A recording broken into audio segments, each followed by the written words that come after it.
So the heartwarming streak of the Tamil film industry continues with this film. Hi guys, this is Farhad and welcome back to my channel Popcorn Reviews. If you're new to this channel, then please smash that subscribe button now. And as a video ritual, you know it. Like, share, subscribe, whatever you can do, any sort of engagement helps a small creator like me. Now, today, the film that we are going to be talking about is the Tamil film, which is premiered on Hotstar finally, Geo Hotstar, I would say, is Paranthu, which is directed by Ram. Now, I'd heard a lot of good things about this film, and as it turned out, it's again another one of those heartwarming human tales that the Tamil film industry is absolutely acing in the year 2025. It's such a heartwarming film while pondering on certain philosophies of life that are very simplistic in nature but very important for the whereabouts of humanity and for our daily shows, so to say. And it just makes you reflect on life in general. It's a film that, absolutely I did not know that I needed, but I'm so glad that I happened to watch it. So, coming to the story and screenplay, one of the interesting aspects of the film Paranthu is the antithesis of the cold open which is there. Paranthu, it means, fly away. But the cold open you see when you're introduced to the character of Ambo, which is played by Mithul, you see that he's confined to his room. It's almost like a cage that he refers to, almost having to spend the whole day attending online classes while being locked up in his house while his parents are away. So his mother is away in another city for a business purpose of selling saris. His father is away for his daily job, so to say. There's no one to take care of him. So it's almost like he's trapped in it, which is totally opposite to the title of Fly Away. Now, the only sort of freedom that he has is in the freedom of speech. So, there are no filters to Ambu, when he conveys his feelings. It's almost an unfiltered thought that he conveys, be it around his teachers or his parents, anybody. And that is the only sort of freedom that he's holding on to, simply because it's an exuberance of youth, so to say, more than anything else. On the other hand, you have the characters of his parents, who's played by Gokul. The character's name is Gokul, which is played by Shiva, and Glory, which is played by Grace Anthony. Now, both of these characters, you can say, are like chalk and cheese, just like their names. Why do I say that? Because they're an interfaith couple. But unlike most couples, they are more closer than to each other, even while not being in the physical proximity of each other. Both of them are away in different cities for different work, but they are always connected over phone, and that makes for a heartwarming watch immediately. Almost immediately you are acquainted with that fact that they are connected, even when they are occasionally lying, and you see their personal sacrifices that they've made to be together. They have been distanced from their families because of their interfaith marriages. They are facing financial crunch, which I'll get to in a minute. But it's almost like a symbolism, so to say, that the couple are with each other.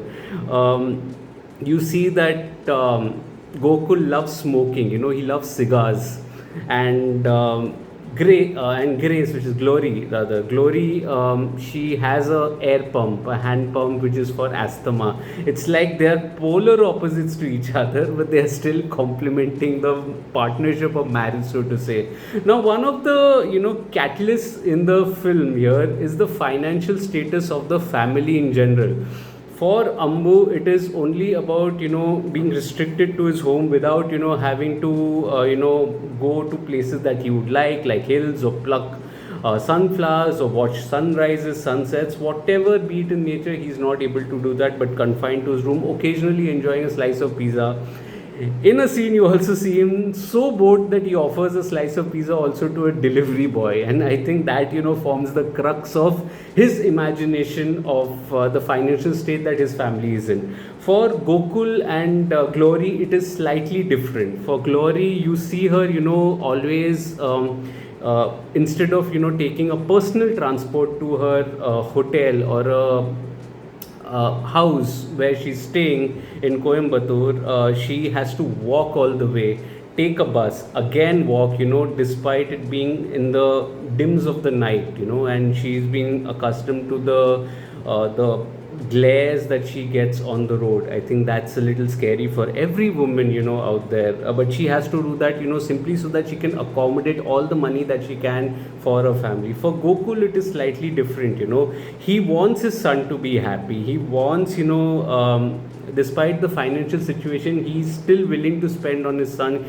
He spent a fortune on a surfboard, or even the slippers, a pair of slippers for his son Ambu, despite having to sacrifice his own needs as a family. In fact, the catalyst in the drama, with respect to the financial situation of the family, is also a trigger point for the drama to, transition into a road trip of sorts. When the character of Gokul actually is on the run from a loan shark, so he invariably takes his son along as well on a road trip. And these are the moments that formulate the coming of age drama for the all the characters, the three main characters that are there. For Anbu, it is all about the freedom to just explore nature, and without having any accountability of a confined room. You can run away on hilltops, or sit on the branches of trees, or simply enjoy a bath and a swim in a pond. For Gokul, the transition is slightly more different. It's almost like in a scene you see him going from a dry place into a place where it is raining. So that is the transition shot that you see while he travels from one place to another, and it's a coming of age for him as well. He's a very close character in his mind. His first encounter with his son was with a slap, but that was a light slap, so to say. But the transition is that he's slowly warming up to the smaller victories of life through his son. He's getting acquainted with some new people and some old people, including his old crush from school. And there's a very purity in the way things are unfolding. Even when he witnesses the crush Vanita for the first time, she's bathing. She's not fully unclothed, but you can see that she's in her clothing attire. But the gaze never goes into that vulgar category, so to say, neither from the point of view of Gokul or from the point of view of Vanita. They are just normally casually meeting each other, and it just shows how the purity of the two characters reflect in the purity of the moods of the drama as well. For Grace or Glory, I would say the character's name is Glory, the conditioning is a little different. She witnesses a character, an elderly character, who wants to buy a sari attire for her granddaughter at a cheaper rate than what it was presented to. After initially hesitating, she does give that as well. And that's almost like a rub-off effect that she has while talking with her son and her husband over the phone call. It's that transitioning that is there of the vibe of the drama that teleports it even to another location, and through the thoughts that is there. And it's a wonderful way of showcasing it. In another scene, you also see her giving money to her co-worker because she needs the money more. But at the heart of things, it is the father and son bond, which is the dynamics of the film for a very large part of the runtime. And I think that is the crux of the film as well. You see Anbu and Gokul almost warming up to each other. For Anbu, it is about spending most time with his father. You can see that he's a little annoying and nagging, but that is coming only out of a place of wanting that freedom of exploring things, not anything of being rude to his parents or anything. And even when you see him nagging his father for quitting smoking, it's only because of that reason, because he wants to share a part of his freedom with him while he's still alive, and he wants his father to be alive and not die simply because he's been smoking all this while. For Gokul, it is almost an acceptance of his son's behavior and his exploration of freedom himself. In the final scene, when you see his son taking a dump, in the nature, it's almost like a foregone conclusion that this is how his son is, and exploring nature. This is how humanity has been brought along. But it also brings along one important question, which the film just flirts with it at the point of helming things, that as human beings have evolved, have has the freedom diminished over a period of time. That's the thought that you get. Even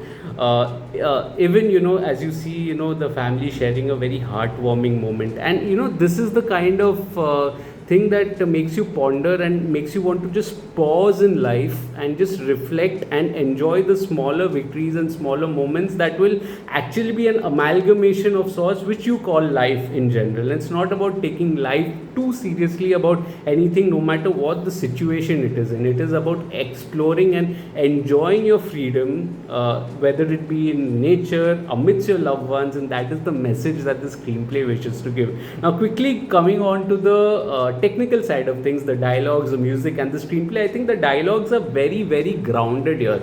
It's almost like you're giving a painting, so to say, and you're filling it with these colors, and these colors are the lines that the characters interact with, and it just completes the painting in terms of the theme of what it wants to explore. Likewise, the music also is almost like a nursery rhyme, so to say. There's a nursery rhyme vibe to the drama that highlights the different situations that the characters are in, and it invariably makes the film a musical, which in the context of the drama it makes for a lot of sense, and it makes for a wonderful watch. Even the BGM elevates the drama at a few places. The cinematography has philosophical undertones also. It opens with a very confined shot of the character of Ambu, who's sitting in his place, almost calling it a cage. He's entrapped in that little room. Cut to the wide shots that you see in nature, and those wide shots that are there, even when you spot the character of Anbu on the hilltop, you see it at a far distance, which makes Anbu almost like a speck of dust. He's so small in that entire frame that it almost gives you an impression that humanity and even individuals in the humanity are absolutely negligible in the whole universe. So don't make the whole universe about you. It's about enjoying the nature while you are around, but it's not the whole world that is revolving around you. That's the messaging that the framing gives as well. Even the editing, it keeps you engaged with the characters, with the emotions. It's so much so that you are connected through and through with all the characters that are there, and it makes for a wonderful watch. Director Ram, I think he does a fabulous job here. It's such a heartwarming job that he does. He just keeps things simple. Allows his characters to blossom, shaping them in various situations in the film, and that is what the film is about. It's beautiful. Yes, you may also say that the character of the son is being rude, or he's being annoying with his parents, and this is not the way to behave, but there's a reason linked to that as well. If you want to look at the subtext of things, then there is a reason to that. And as his mother says, the character of Glory, that it is normal for 8-year-old boys to behave like that, because they are in that age group of neither here nor there, on the cusp of hitting puberty in a couple of years or 3 years from then. So it's that in between period, pre-teens, you would say, that the transition of the human race is, as well as far as the male gender is concerned. So I think that exploration by director Ram is perfect. Now, coming to the performances, I think the performances are wonderful as well. I really liked even the characters of Vijay and Diya, who play Jenna's parents. Jenna is also a wonderful actor, the child actor that is there, who plays the crush of Mithul, the character of Mithul, who plays, and I think Anbu. I think all three have done a wonderful job. I think even there was a sense of earnestness as far as Anjali and Aju Varghese is concerned. Very sincere performances, simple, competent performances, and that's all that you need, to convey the required emotions of the characters to the viewers. As far as the main characters are concerned, I think Mithul Ryan does a wonderful job as Anbu. As I said, there's a character trait to him, and I think he does a pretty solid job in that regard. It's an unhinged performance, and I think he contributes to a lot of the humor in the film.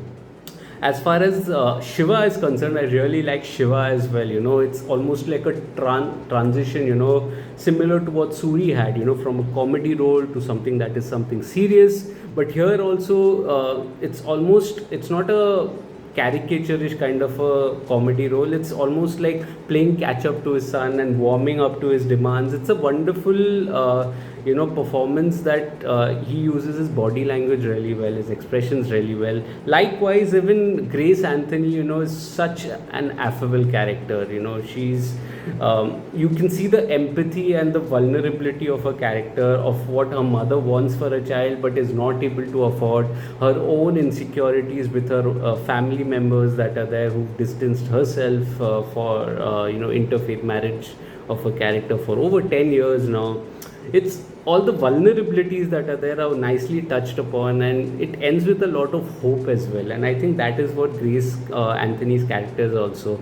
And overall, I would say that Paranthu is almost like a cinema of kindness, and it's a heartwarming drama, and it has a lot of innocence to it, a lot of mischief to it, but in the mischief is also the freedom to enjoy the moments of life that we all invariably have been overlooking in a busy schedule. Sometimes it is just enough to pause your life, reflect on your life, and enjoy the smaller moments, even if it's in the confines of your room. It's okay. You need not go to nature as shown in the film, but it's about enjoying the smaller victories as well. That's what life is for. When you look back, life is short. Each day is passing off, in speed. So, I mean, that's the philosophy that the film touches about. Another one of those gems from the Tamil film industry from 2025 that I highly recommend you watch it on Disney Plus. I mean, now it's not Disney Plus Hotstar, it's Jio Hotstar. So if you're liking the video, remember to smash that like button. Alternately, you can also dislike the video. If you watched the film, let me know in the comments on what did you make of it. I would love to discuss this film with you in detail in the comment section. If there are any recommendations, drop me them in the comments as well. You can share this video with your friends and family, ask them to subscribe to the channel. Let's grow this Digi family together. My detailed review of Paranthu is available on my site, Popcorn Reviews with a double S, the link of which is in the description box below. Visit that as well. Also visit me on different social media platforms like Facebook, Instagram, Twitter, and Letterboxd. I do not end up making a video on everything that I watch, but I do write a lot. All information is present on my site and on my social media handles. I'll see you again soon with another video. It's a huge weekend that is coming up with 2 big releases, and I'll be covering both these big releases on my YouTube channel as well. So stay tuned for them. In case there are any other films, as I said, you can drop me recommendations. I'll see you again soon with another video. Till then, take care of yourselves, and thank you so much for your love and support. Cheers.